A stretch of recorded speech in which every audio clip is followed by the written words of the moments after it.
کربلا کی لڑائی وہ اہم ترین وقت ہے جس سے زندگی کے اہم سبق حاصل ہوتے ہیں۔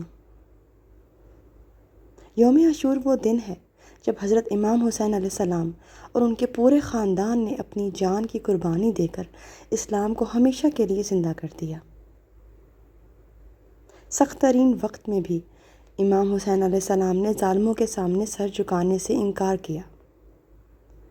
نبی کریم صلی اللہ علیہ وآلہ وسلم نے فرمایا، بے شک حسین ہدایت کا چمکتا ہوا نور اور نجات کی کشتی ہیں۔ حسن اور حسین جنت کے نوجوانوں کے سردار ہیں۔ کربلا کے واقعے سے ہمیں سچ بولنے کا سبق ملتا ہے۔ حالات زندگی کیسے بھی ہوں، کربلا کا سانحہ سچائی کی طاقت کو ظاہر کرتا ہے۔ اس شہادت کا نمایاں سبق یہ ہے کہ ظالم اور باطل کے سامنے ہتھیار نہ ڈالو۔ کربلا کے واقعے سے نماز کی اہمیت کا بھی اندازہ ہوتا ہے۔ جنگ کے دوران شہداء نے نماز باقاعدگی سے ادا کی۔ اس سے پوری امت مسلمہ کو ایک مضبوط اور واضح پیغام ملتا ہے کہ نمازیں فرض ہیں۔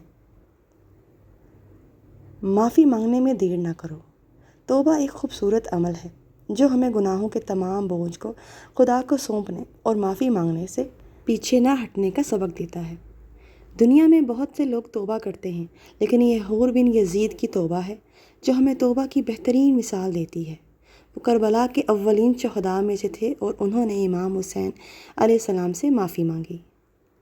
ذلت کو کبھی قبول نہ کرو۔ امام حسین علیہ السلام نے اپنی ایک تقریر میں فرمایا کہ کوفہ کے حکام نے انہیں صرف دو راستے دیے، ذلت یا موت، اور انہوں نے موت کو چنا۔